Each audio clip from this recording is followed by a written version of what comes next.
Y'all, what's good? Welcome to the stew, man. Fam North. Volcano Beach. Purple spells.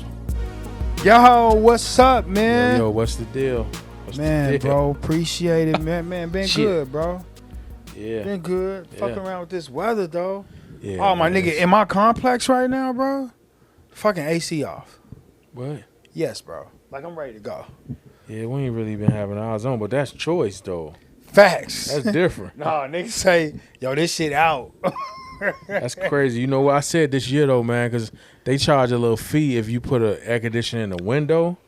We paying that fee this year, fam. I'm not gonna Really? be hot, Joe. Like, because basically how it work, my furnace in the basement, we got 3 levels, though. Okay. So that shit don't really blow up to the top. Well, it's 2 things. My bedroom is over the garage. Okay. So it's kind of not attached to the rest of the house. It's some add-on shit, basically. So we don't get good ventilation in my room. So we the only ones that really experience this. That it be hot in the summer and cold in the winter in my bedroom. You know what I'm saying? So I said, we not going through that shit this summer. I'm buying an air conditioner, dog. Trying to save a couple $100, talking about some fee. Like, man, kiss my ass. I don't care. I'm not paying the fee anyway, to be honest, because y'all should have put a better air conditioner in here that work up here. You know what I'm saying? Upgraded this motherfucker. And y'all know this the master bedroom, so that mean the motherfucker paying the bills in his room.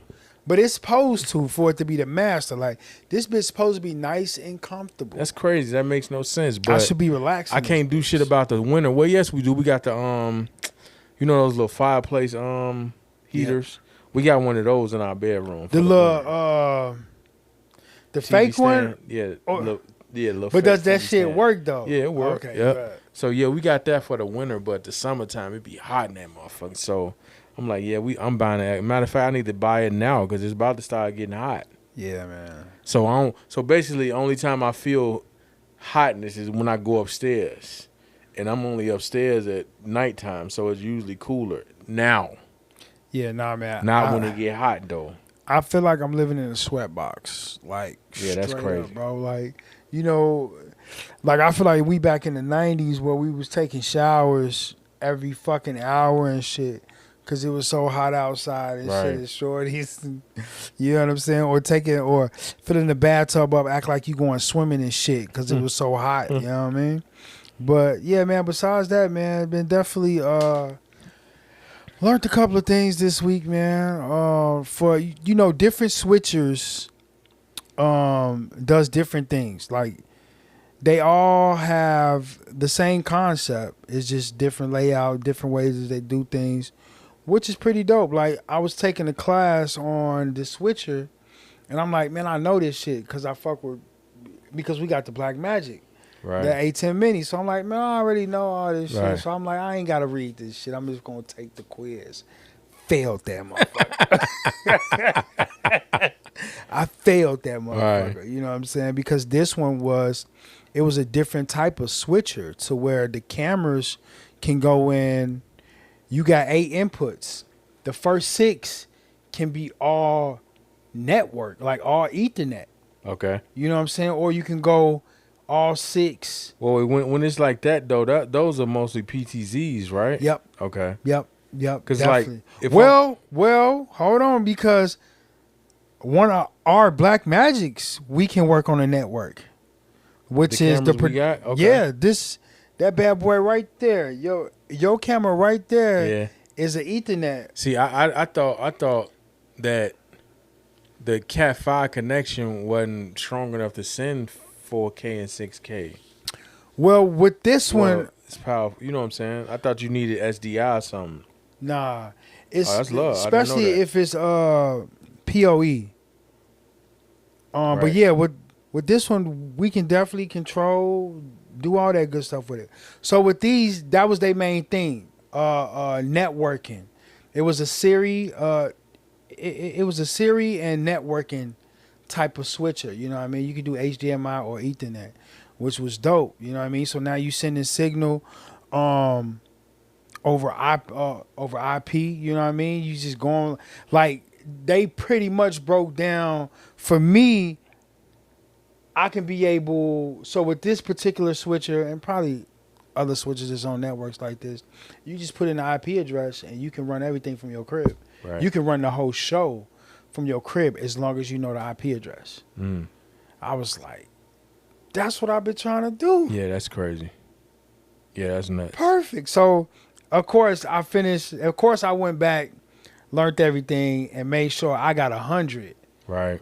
So yeah, I got my certificate for that switcher. I'm gonna go ahead and learn it to the T. But that's dope though, just to know that you can Yeah, that's crazy. do man. stuff like that. That's crazy. So learning that over that switcher, that was awesome, bro. Straight up. Yeah, that's nuts, man. Yeah. I was playing around with a few boards this week. Not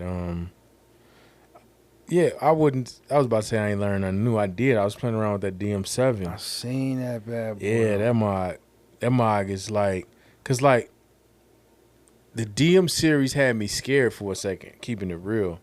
Cause I've used the DM3 a few times now. The DM3 felt just like almost just like a TF Okay. plus.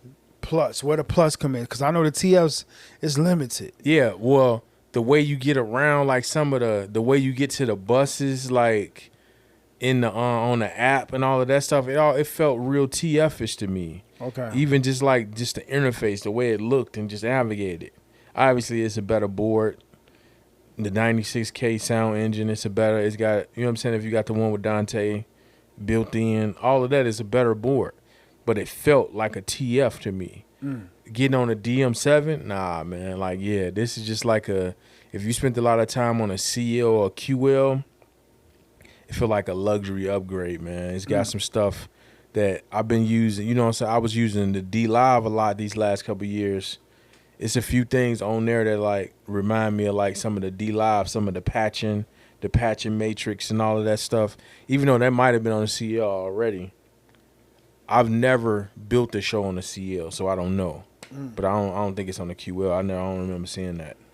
But it could be on the CL. You know what I'm saying? I've never built the show on the CL, so I don't know. But yeah, that DM7 is nuts, man. Like, what was remarkable to me, I didn't know it was 4 insert points. 4 insert points. Yeah, you showed me that, bro. On the input channel, bro. Like, that's nuts. So just think about that. Like every input channel. Every input channel. 4. No. Every channel got 4 inserts. Now, channel. it's probably a limit to the DSP you can use eventually. I doubt if you could put 4 things on 64 channels and the buses and the outputs and everything. But I seen just the ability just to think it out. Like, okay, cool. And what was cool too, I never paid attention to you being able to put them wherever you want in the chain. That's dope. So you can move them. Yeah, you can move them.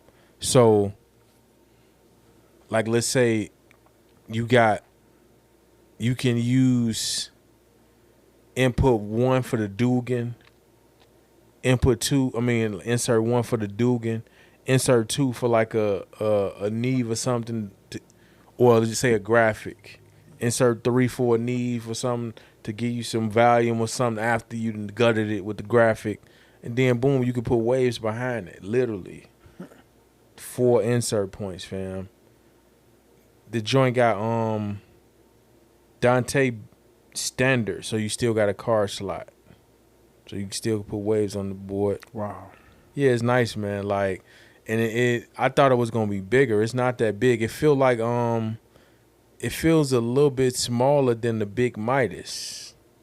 So bigger than the R, but a little smaller than the big Midas. That's how it is. That's the size of it. That's good. That feels good. It's a perfect size, dog. Yeah, that feels good. It's a perfect size. I was moving it around like with no help. Just, yeah. And didn't feel nervous about it or nothing. And they make a compact version, too, of the DM7. I don't even know, like... I don't understand. Well, you know what? Let me take that back. I get it why people want compacts, smaller, better traveling with, right. All that good stuff. But I feel like it's still like you're doing a little bit more though. With compact, like you're doing just an extra step.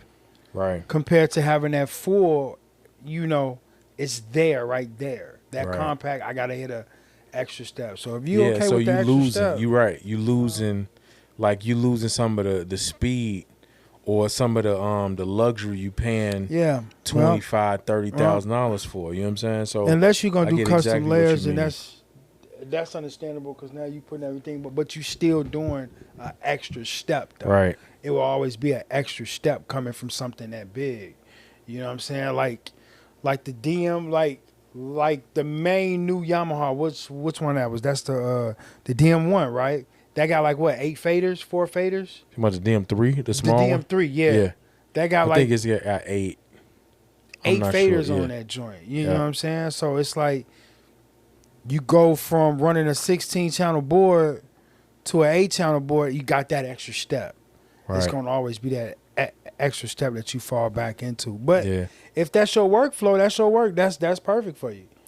And I was thinking about that, like, man, like I was kind of happy and aggravated at the same time because the DM7 is the big boy, 96K engine, Dante built in, but the DM3 they gave us a lot of those features, and like how much less of the board. And I'm just thinking, like, man, it's only 22 channels, but if you get creative, you could buy 2 of those, fam. I didn't even think about that. Like, just think about it. Like, if you, I'm always gonna think about sound from the perspective of like you running from a band, because like corporate stuff and all of that, you can figure out whatever you need to figure out. But like, you gotta have a certain amount of channels for bands and stuff like that. So just think about it. If you can just, it'll be hard. The sends. I ain't think about that. The sends to ears and stuff like that. So what's the limitation on that for the DM3? 22 channels. It doesn't matter. It's got Dante, but it don't matter what you got connected to it. It's only a 22 channel board. Period. Which is crazy. They should have made it. I guess that's what they did it on purpose. Because if they'd have made it 32, nobody would buy DMs. Like, unless you have to. Because you got to think they made that compact now. So they trying to, like, I guess they compact is supposed to be like the Avantis. Like, it's like 14,000. So it's for the people in the middle. But they didn't really make nothing for nobody in the middle, because you got to think the regular standard DM3 is 1,700. The one with Dante is 2,000, which is a steal, because like the Dante card usually costs more than $300. So, but they didn't make nothing for somebody who got 6,000 or 8,000. You could jump up to the DM7 compact, which is 15,000. Damn. So you get what I'm saying? Like, they didn't make nothing in the middle for somebody who got $6,000 or $8,000. So, but the DM5 might be coming. You know what I'm saying? Eventually. Well, it sounds like it needs to come. It needs to come. It needs to feel, because you got to think, like, that's why Allen and Heath is dope. That's why the SQ series is dope. Because the SQ series is dope because, okay, cool. If you can't afford the Avantis and all that, we're going to give you the same sound engine, and we can give you the SQ5 for $4,000. You want a better board. You want something better than Behringer's. You want to have the capability to go 96K if you buy the stage box, even though the stage box costs as much as the board. Well, I ain't even going to talk about that. That was another issue. But for $8,000, though, you got 48. Think about that for a second. Yeah, that's why Allen and Heath killing them on certain levels. Because the SQ5, you spend $4,000 on it, and you buy the 96K stage box. So you got 24 local inputs, 48 on the stage, and then you got 12 local outputs and 16 on the stage. That's kind of low though for a 48 input. They should have gave you like 24 outputs. That's kind of weird that they only gave you 16, because if you on that level, but don't you still got how many you got local? You still got 12. So 12 local, 16 on stage. Yeah, but on that level, you sending one cable. Them locals ain't even gonna help you. Well, that shit is over there. Like if you're using it as the monitor board, then it's cool. Yep, because then you'll be able to take care of your PA from the local, and then your stage box can do your monitors and your ears. I ain't think about that. Yeah, you could take care of your PA from your local. You're right. Or if it's Dante, like if you got a card, you can put it on the network. So that's why the SQ5 is. So let me backtrack. The DM3 Dante is the best piece for the price. in my opinion, the second best piece is the SQ5. Okay. They didn't make nothing to compete with the SQ5 because just board to board, the SQ5 is better than the fucking DM3. You know what I'm saying? All right, so the SQ5 is better than DM3. What's your reasons behind that? Just the capabilities of like having more channels. Like Okay, it could be a 64 channel board. Okay. That one can't. So it's better. You know what I'm saying? Like so just more channels. just more channels. So Okay. when it comes, and I'm of the thinking that by the time you up to that 96K and you doing all of that, like it's gonna take the best ears on earth to hear the difference in that. You know what I'm saying? Like a 48 and a 96, yeah, you gonna hear the difference in that. So low key though, being in the studio, I had the opportunity to really record and mix in 96. Our system wouldn't let us go past like 6 plugins. Like after 6 plugins. Oh yeah, that's why the Allen and Heath better too, because of that 0.7 latency. See? With plugins on everything, but that's the big boy Allen and Heath. We ain't even want to talk about that. You talking about the D-Live Yeah, that's the D-Live and the Avantis. and the Avantis. If you just use their stuff, you just buy their plugins. That's what made me mad about the SQ, because we wouldn't even be having this discussion. This is what makes me mad about Allen and Heath. It's the same sound engine. They got the same sound engine in the SQ, the Avantis, and the D-Live. Why not let us buy the plugins then? Why not let us buy the same plugins? It's the same sound engine. Even if it's a card, even if you got to lose a card slot, I don't need Waves. If you giving me Waves quality, fuck it then. Just give me another card that's got to have more RAM in it or something, because that could be the difference in the boards too. The amount of RAM that the operating system can handle. Cool. Let me buy a card that'll let me put this, because at the end, because the reason I'm saying that, it ain't just about cheating a company and buying a cheaper board. No, the SQ5 can fit in the damn Pelican. Them other ones can't. That's true. And that's a big Pelican, the goddamn SQ5N. Like, but that's still smaller than a Behringer compact. You feel what I'm saying? The SQ5 is smaller than It's the a Behringer. little bit smaller than the Behringer compact. And that's 64 channels of 96K. See what I'm saying? So I never known. that's why the SQ5 is so dope at the $4,000 price point. But my problem is, to get to the pro level mixing and all that shit, in my opinion, they don't give you all of their plugins, and you got to put the waves in, so now you got latency. So they should just let us get a DSP card so we could just get all of their plugins, because they plugins, if you using them, only thing you will be missing out on, in my opinion, is like the Waves Tune. Waves Tune Live, I've yet to hear anything that can compete with that. You know what I'm saying? It just works well.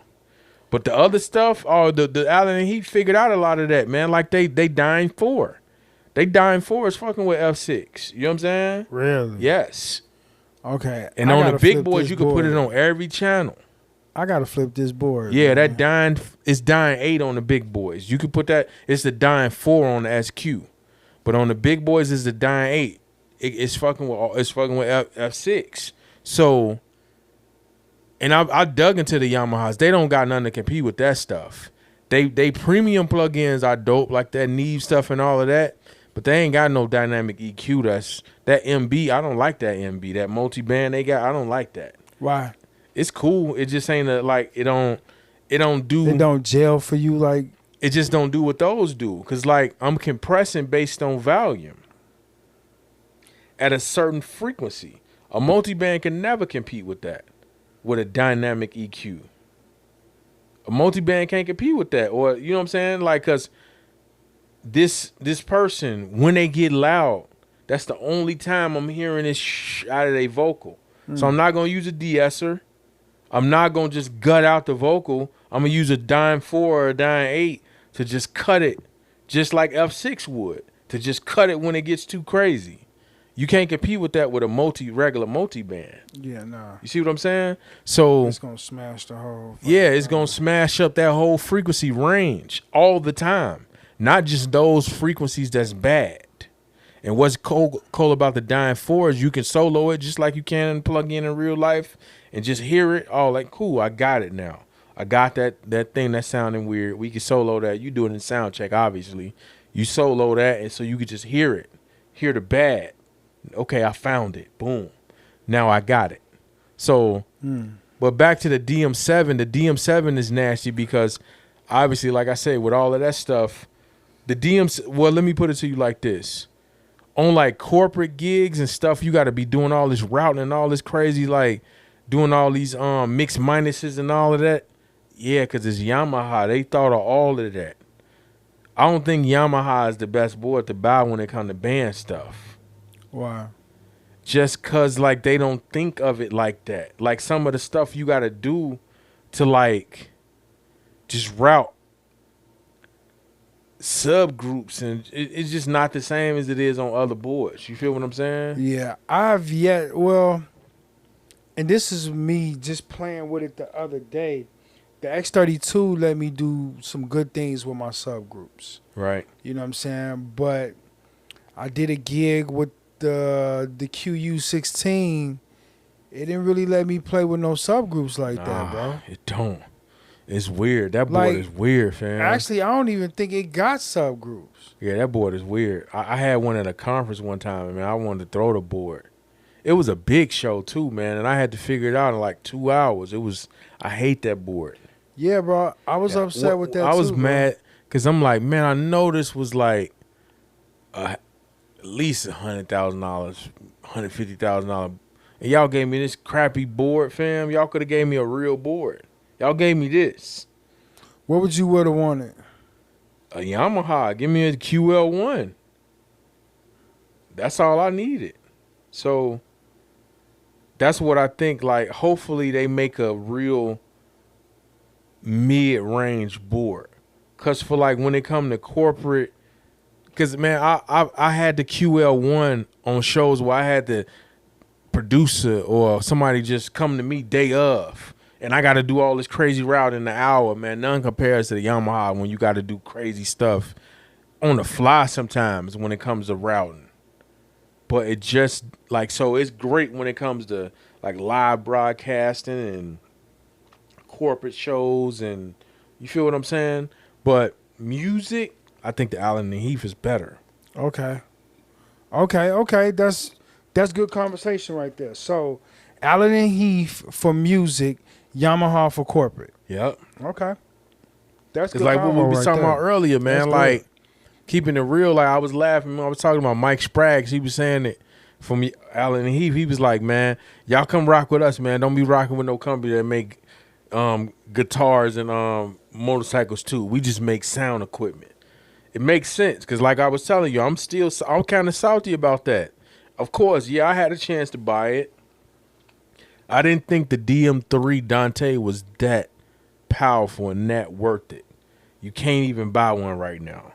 There's no sound company that would bleed themselves dry like that. I believe they doing it on purpose because I believe they made the board too cheap because they know they probably could have got like $2,500, $3,000 for it. So they gonna act like this shit costs more because they was mad because they gave us this board that can handle all the corporate routing. Like basically, I've been on a lot of shows with QL1s. I could it's only like one show I've been on that I can remember that I couldn't handle with that DM3 that I had QL1s with. That's what they mad about. Cause the QL1's a $10,000 board, fam. 8,000 used. And now you gave us a board for 2,000 that can handle what that damn board can handle. So that's what they like. Nah, they probably gonna bring it back for 3,000, Joe. Cause they Yamaha. They got all this manufacturing muscle. This ain't COVID. And why do you think it's worth that though? I think it's still worth the 3,000. I think it's still worth the 3,000. I think they just undercut. They just was like, man, because they could have just made the regular standard one 2,000 and made this one like 2,800. Everybody would have still bought it. Because like I told you, like the Yamaha Dante card was like $600. Mm-hmm. So basically, they gave us the Dante card for $300 standard. And I think they jagged too by not making the card slot. It's either on there or it's not. So all the people who bought standards, they would buy y'all $800 card right now, you dummies. Like if they had made it so you could put have to get them $7.99 for that Dante card, everybody that got a standard would have did it. Because a lot of people didn't realize the power of what you make this board if it got Dante in it, to be able to do all like think about it, like every Zoom meeting or whatever you've ever done, that little board can handle it. And it's only the size of like this. You can put it sideways on this and it's still bigger. Like, that's how small the board is. So I believe they didn't realize how dope that board was for $2,000. And I believe they're going to bring it back next year or later this year and make it more money. I guarantee it. I guarantee it's not going to be $2,000 when it come back. Because they know they could have got $1,000 more for it. So you feel like that they didn't, I'm not going to say they didn't believe in their own product, but what I'm going to say is they didn't think that it was going to do as well as it did. I think that's what it is. I think they thought a lot of people was going to buy the standard, that like the standard and the Dante, it'll be just like just a normal thing. You know how you just buy, do we want to put a Dante card in it? But nah, that board with a Dante card, like you don't need to buy nothing until you can spend $20,000. Or unless you're doing like band stuff. If you're doing straight bands, nah, it ain't good enough. 22 channels ain't enough. 8 outputs, 22 channels, that's not enough. You know what I'm saying? Or if you got the TO, 8 local and 8 on the TO, that's not enough if you got a band. You know what I'm saying? So you could squeeze it, but you know what I mean. Like a real band, where you putting 5, 6 on the drums alone, that's not enough. 3, 4 singers, that's not enough. So but yeah, the DM7, man, that thing's got 32 local inputs. It's a monster. That's what's different about it, too. And you can connect a stage box, too? And you can, it's Dante. 128 channels. Damn. So what's so beautiful about that, though, is what's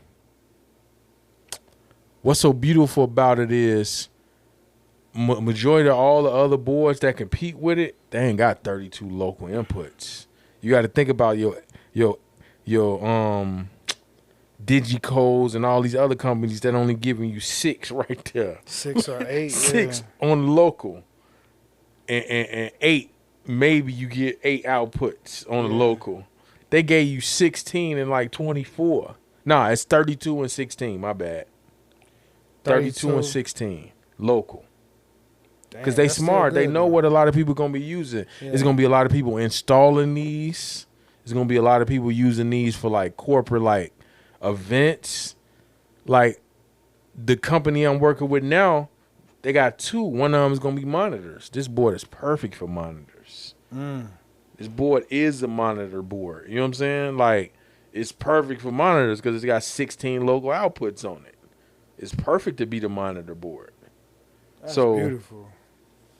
Yeah, man, it's a beast though, man. A DM7, a beast. I'm gonna spend as much time as I possibly can spend on it, dog, because just like it's a few things when you used to using Yamahas, you can use it, but they changed up a few things that had me heated. I'm not even gonna lie, man. Like it was just not as just easy. Like certain things that you used to just seeing, channel job. Even on my LS9, it's in that same spot. They changed it. It's like a few things that they changed that when you used to using LS9, CL, QL, you just used to certain things being in a certain spot. It wasn't. You had to find it. Okay. So that kind of switched up your workflow then. Definitely. So now you got to figure out not better, but you got to figure out how to put this new insert into your workflow. Yeah, even the inserts, they don't show the inserts. It's really? like a. You can't go to the effects page. Yeah, you do it that way. But like on the QL7, you can see. You can just hit it right there on the channel strip, and then it pops open. Okay. It don't. I said QL7 on the QL. It don't. Like when you got it in the mode, you can see the 4 points, and then you just hit one. Then you go to the insert, and then you put it in. But I guess that might be a better way. It's just I'm not used to it. So well, you used to work in a certain type of way, right? And by especially on a QL, facts, and by this still being a Yamaha product, you like okay, cool. it should be the same brain. Right. To where they, all right, let's tweak a couple of things. You know what I mean? Because for the record, like the boards I spent the most time on, probably a Midas. I think I've spent more time on Midases than I have on actual X32s. Like the Midas M32, obviously. I ain't talking about the big boy Midas. QL1 and Midas 32, QL1, and the LS9. I've spent the most time on those three. So that's two Yamahas I'm used to working the same way on. You know what I'm saying? So yeah, man. But yeah, it's a monster though. I'm going. What it got over? It got one thing over Allen and Heath though. What's that?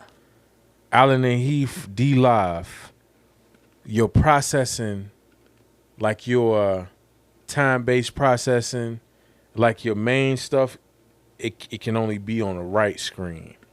The Yamaha, you can put whatever you want on either screen. Like that was dope. Like you don't even touch the second screen; they just run the whole show off the left. Or if you really doing some custom layer shit, 2 people can work on that board. That's dope. Yeah, 2 people can work on that board. If you got custom layers going, it's literally like it's 2 different boards put together in one. So one person, you literally can have somebody, like, let's say, if it was bigger though, because y'all gonna be right up on each other, but this first bay can be just like the show itself, and the second bay could be like broadcast or send or whatever, and that person can run the whole thing without even affecting you at all. It's nasty, man.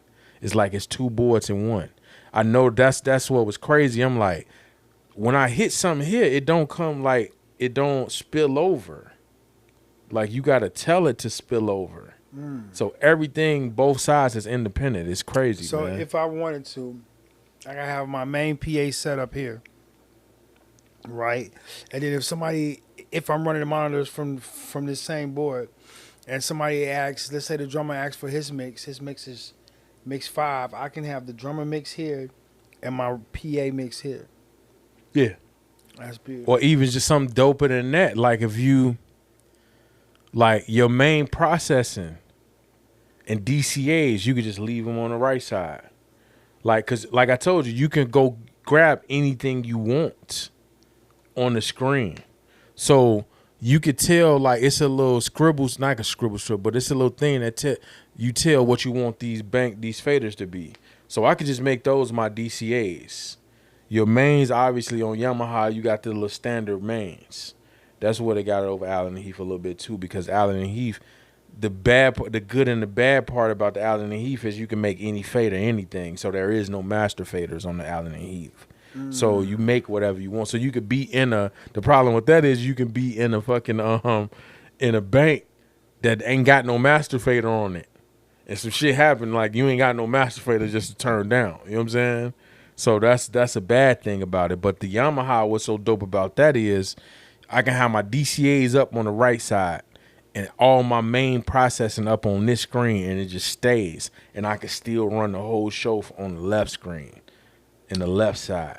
That is dope. It's nasty, fam. Like, that shit is luxury for real. That is dope. But just also being able to know that you can have that layout when setting up your shows. Because one thing that I'm getting deeper into that I didn't do before is building my shows. Oh, yeah. You know what I'm saying? But building my shows before the gear goes on set. I got to start doing that, to be honest. And honestly, that's the big boy way. Because there's no big boys that ain't getting the track list that ain't gonna have some type of way of a starting point before they get there. That makes no sense. You was chilling all week. Last week you was on Instagram for 4 hours. You was doing shit. You wasn't, and the whole point is when you get to, and keeping it real, when you get to big boy level, you should be having 1 or 2 shows a week, because that show gonna pay you out $2,000-$3,000 a week. You know what I'm saying? So them days in between, build a show, because you got 4-5 days on the show next week. Why would I wait till I get there to build the show? You know what I'm saying? So I was always taught by an engineer, man. He say, if you can't build the show on set, from scratch, you're not an engineer. Yeah, nah, because you just pushing faders. Yeah, That's it. straight up. Yep.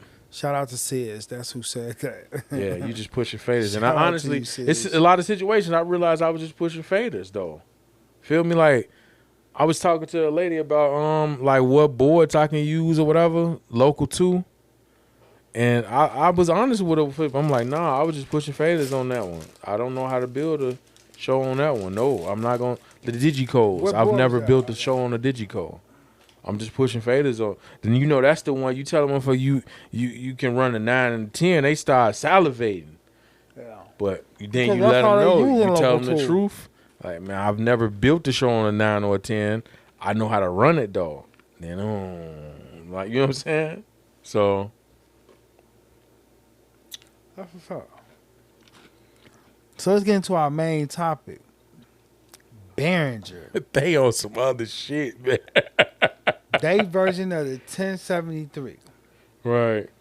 Now the same person who built the Behringer is John Price. Okay. He worked with Rupert Neve doing, all his legendary stuff. And I say legendary stuff because John Price also built the Midas.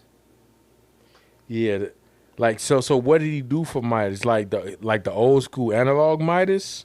No, Or the like compact. the digital ones? So this was what, 2018. So that's Okay. the digital ones. Yeah. Yeah, he's that console. He built that console. No, okay, cool. We talking about big boy shit. We talking about Midas Pros or the X32 Midas? No, we talking about the X32 Midas. Okay. Still a good board, but Yeah, okay, it's a different level though. It's definitely a different level because what? Behringer bought out Midas. Yeah. So for him to be like, all right, we gonna tweak a little bit. Now I see why everybody now I see why the Midas Pre's are a little bit better than the X32 Pre's. Right. You know what I'm saying? Him. I ain't think about that. Yeah. Yeah, so now they got this 1273 EQ. Retail is at $699. That's crazy, fam. That's a 2-channel? This might be a single. Oh, they ain't really. Warm This got might be a that single. already. They tweaking. They need to make that 2 Yeah. channels. Let's check that out real quick. Why would I buy that then? That's the same price as Warm. Behringer Yeah. wild if that's not 2 channels, fam. Like, why would I buy the Behringer version if Warm got the same thing for the same price already? Yeah, it's already on. It's already out here. And the man. Warm, That is a everybody two- been giving. Okay, That is a 2. now that's something to compete with, because that's like half the price of Warm, and Warm is like a fucking fourth of the price of like Warm is Warm is half the price of Heritage, and Heritage is half the price of BAE. That is a 2-channel for $700. That's crazy, It bro. is a microphone preamp and an equalizer. Oh, they killing shit, fam. I might buy one of them, fam. 3-band EQ, high pass filter, tone switch, custom Midas transformers. Yeah, they might get me, Joe. I might put that on my MPC, fam. I might put that on my MPC. No bull. Shit, I might put this on one of my racks. That's crazy. That's crazy. That'd be nice to use in a live setting. Yeah. To just put the whole mix on there. Yep. Especially And because they they- got EQ, so you could boost the highs or do whatever. Yep. And then with they 369 compressor dual channel strip they got, they'll bundle everything together for $1,200. So this they version of the wait, the Neve six- compressor is 2 channels? That's a Yeah. stereo compressor? Yeah, so this Fam, they- for $1,200?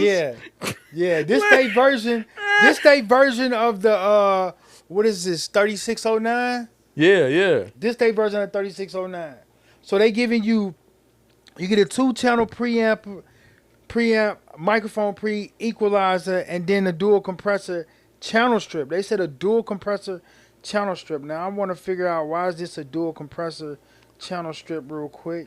That's When it's crazy. really, there's no EQ on Ain't no this. channel on there. This ain't no is not a preamp channel either. What are strip. they talking about? This is a That's 30. This so is so so they paying cheap motherfuckers to do the to do the description too. yeah, yeah. Man, that motherfucker don't even know what that is. Like, what is this? Like, if you don't know what that is, then you shouldn't even be like working for the It's motherfucking crazy. company, fam. Stereo, mono, and That's you a can do it preamp. internal or I external. mean, no control. damn compressor, ain't no damn channel strip.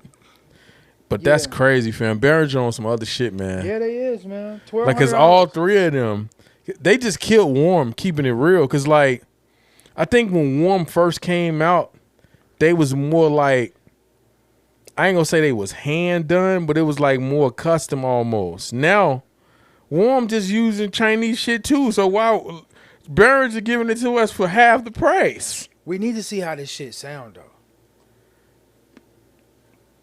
Cause like Behringer like keeping it real, but then again, now I'm thinking back. I do got a raw Behringer synth. I got a raw Behringer synth. The mono poly. Like, it's so raw, keeping it real, that I had the ability to buy like the real one for like $1,300 and I passed on it. The real one is like from the 70s. I mean, I said 70s. The late 70s, early 80s. It's the Korg mono poly. My version is good enough that I didn't feel I needed it.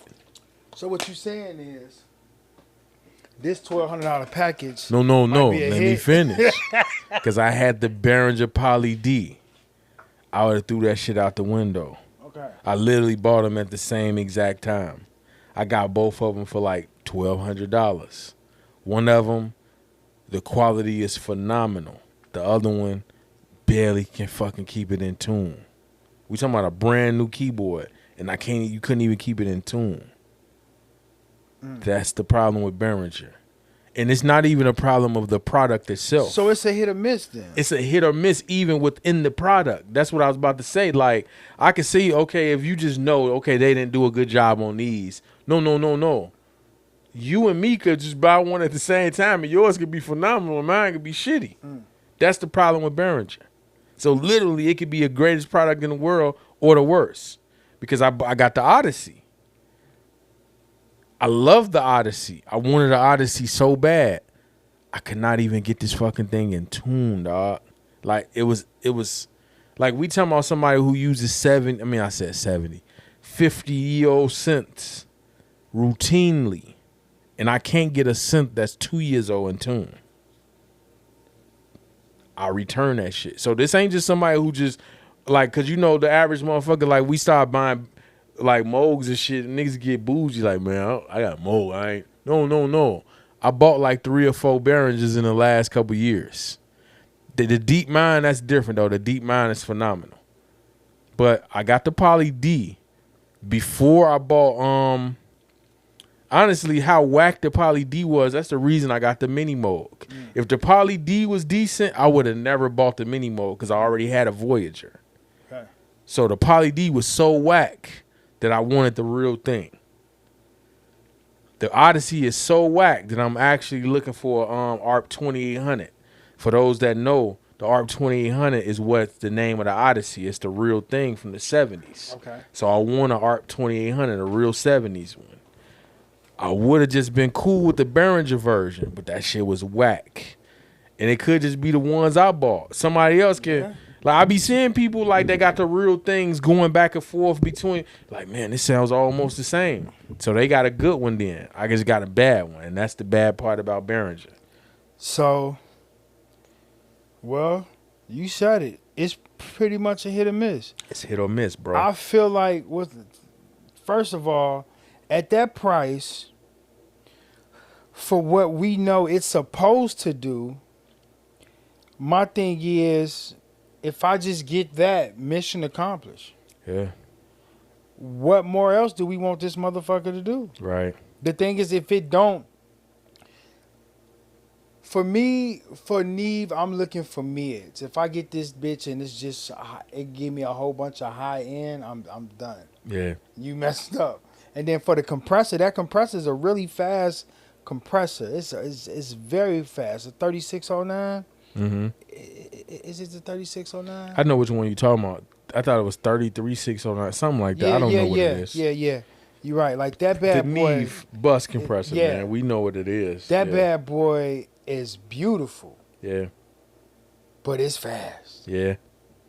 See, I never used it. To be honest, I never really knew about it too much until Black Lion made their version.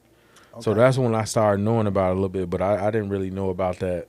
Because I'm not really into Neves. Well, I'm into Neve. Everybody know about the preamps and the EQ, but I've never like seen a Neve board and was like, damn, I want to use that. Like, nah. Yeah, I'm that just compressor not, is real. I'm just not into the board, so that's why I don't know shit about the compressor.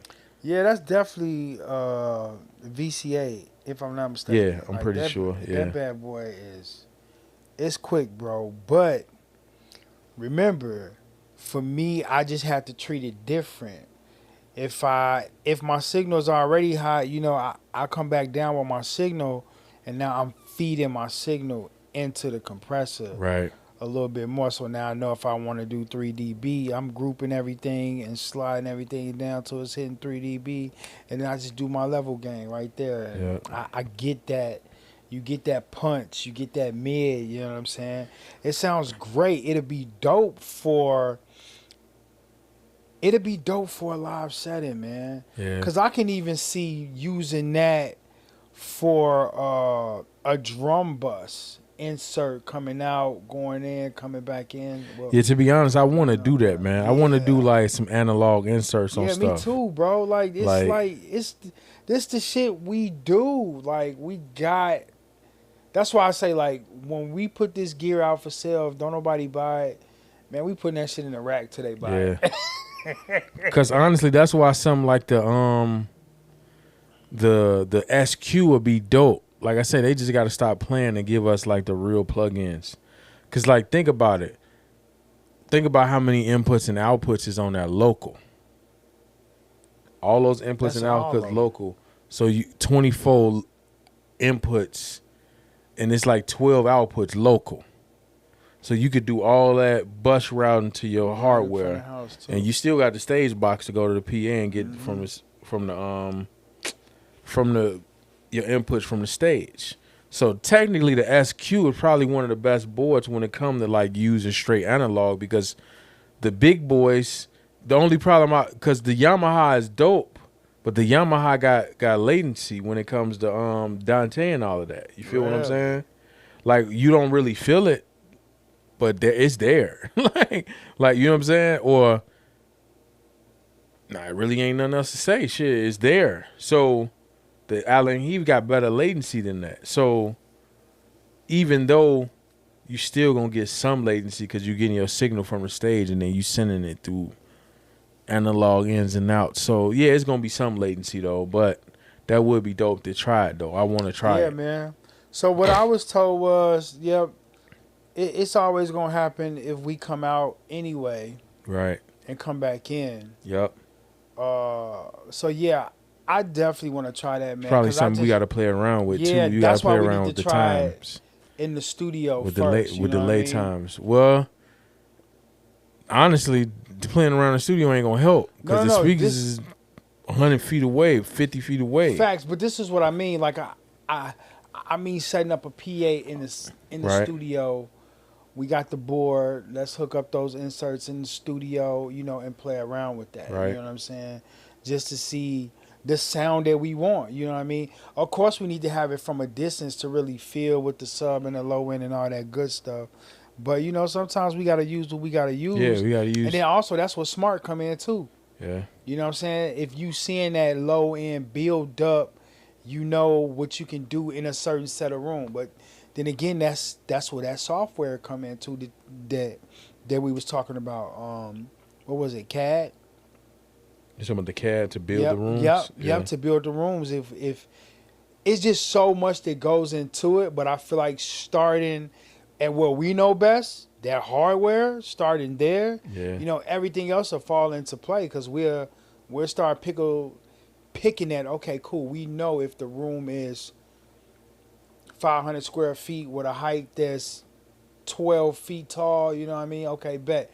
We know that we're going to get a build up here, here, here, and here. Right. You know what I'm saying? So Right. we'll know how to adjust that. You know what I'm saying? Yeah. And that's what it's all about. Just And to keep be doing honest, it. back to the Behringer stuff, you know, you people like, I ain't gonna say people like me because I'm just talking crap, but like, it's still better than a plug-in. Yeah, it's hardware. I know the warm stuff is, hopefully the Behringer is, but it's still better than a plug-in, fam. Because, like, you know, people talk crap about the warm. It ain't compared to the real ones, but it's still better than that plug-in, though. Yeah. And low key, though, think about it. UAD plug-in is going to hit you for $300. Right. Right? So 4 plug-ins you got to use. Right? But you still got to make sure you hooked up to the internet, too, though. Because I tried using my natives, and I still need to be hooked up to That's crazy. internet for that. So now, you just spent $1,200 on your UAD, but you still got to make sure you hooked up to the internet. So if your internet down, you can't do that. Right. Right? $1,200, you get 2 EQs, a dual compressor. You can slide right in your rig for $1,200. It's Right. going to give you something different than what's already there. You're going to get something different. Right.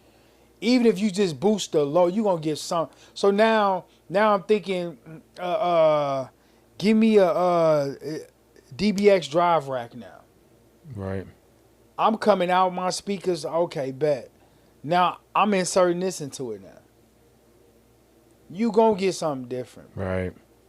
Like you gonna get something different.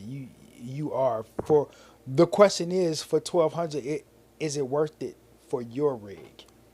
Right.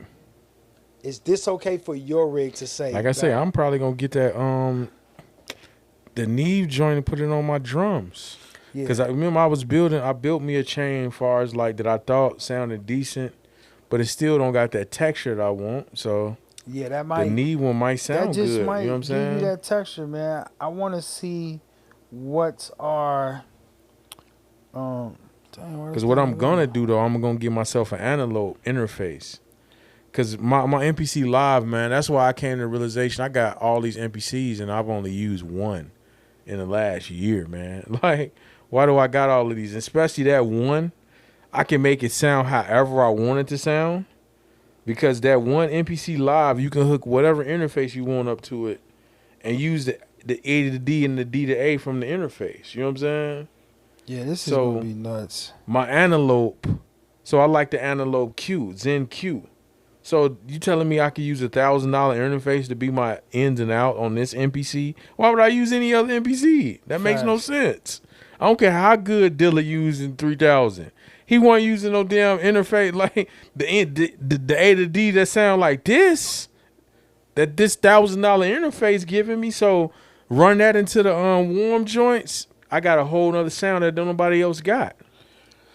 And let me see, add to carts. What I'm noticing is, I believe, hot item on the way. Order today to reserve yours. Oh, that's another These don't thing with come out till Behringer too. October. We don't know when that shit coming out. October 2000, well, this year. Man, that stuff might come out next year, man. Like Behringer do that.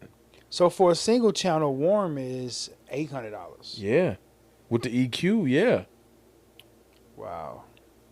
Yeah, Behringer tease people though, man. Like they'll show you picture, but it ain't really coming out no time soon. That's fucking horrible. Yeah. And All they simps. It took forever for them joints to come out.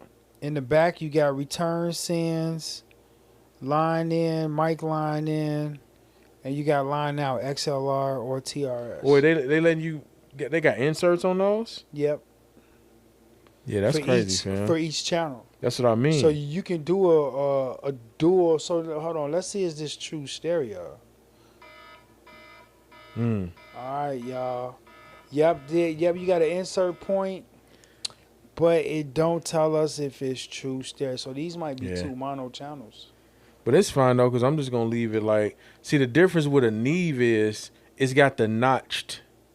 They do, yeah. So you know the points you can have it at. The problem is with other preamps, it's not notched. So you can't have them even. It's almost impossible. As long as you leave the Neve trim in the 12 o'clock position, you just use the other one to, you feel what I'm saying? Yeah. The other notched one to get you the sound. I mean, get you the level that you need going in there. And plus, I'm going to leave mine in line anyway. I'm just running in there to get texture. Now your EQ, you might have an issue with that. Yeah. But the preamp itself, you ain't going to have no, at least the way I'm talking about using. We both talking about using it the same way, though. Not, I guess that's the bouginess in us we got need. We don't need that. You know what I'm saying? But just using it, like having a need texture for something different and not having to spend that price, yeah, that's what's exciting. Yeah, that is, especially to be able to have it in a live sound setting. Right. You know what I'm saying? Think about it. And it's $700, you know? If we take a real Neve out, we looking at about $4,000, right? Right. To make that stereo, that's $8,000. And that's just 2 EQs, right? If we want to do a compressor, that's another $10,000. So we talking about having a $20,000 unit to come out to where Behringer say, hey, I got a $1,200 unit for you to come out. You know what I mean? Will it ever sound like the original one? Hell, we don't know, but it's gonna give us the sound that we need for this show. Right. Because especially if we just using a regular board, you going out there with a Soundcraft. Now hook that shit up to it. It's gonna be a different Soundcraft. You go out there with a Mackie and hook that shit up to it. Yeah, this crazy, man. It's gonna be a different Mackie, bro. Yeah, like I say, I definitely give it a try, like on my MPC, because you see the little back and forth I've been doing all of this time, figuring out what sound good in my mix chain and all that. And I was thinking about getting 2 Neve preamps, but the warms I didn't want to spend like $2,000 almost $1,500 just on the preamps. So now $700. They also got like they got 3. So okay, hold on. Before we go, y'all, Yeah, they got that CO1B too. I just want to say Behringer has over 6 pieces of gear that they coming out with. Like they got the spring reverb right now. Yeah, I might cop that joint because I love the spring reverb on my grandmother. It's just a texture that sounds different, man. I don't know what the hell's Behringer doing. They got 3 microphones coming out. What the hell? I'm just looking at what's new real quick, man. And they got a lot coming. They got 3 new synthesizers. Man, they always got new synths. You don't even read that shit. Like I don't trust I don't trust them at all when it comes to their synth stuff, bro. They trying to get into that shit come out like 2 years later, bro. Like you will see it and it'll come out 2 years later.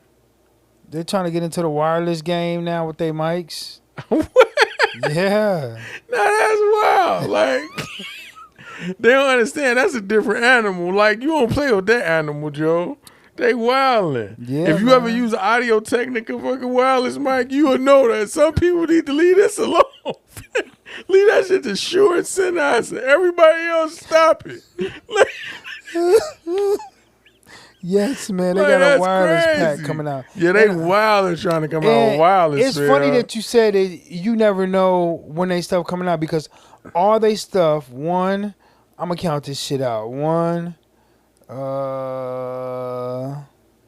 they giving niggas the Neve compressor for $500. They wildin', Phil. Yeah. These niggas wildin'. This is funny, Phil. 3, 4, 5. Wow. 5. Oh, this is wow, fam.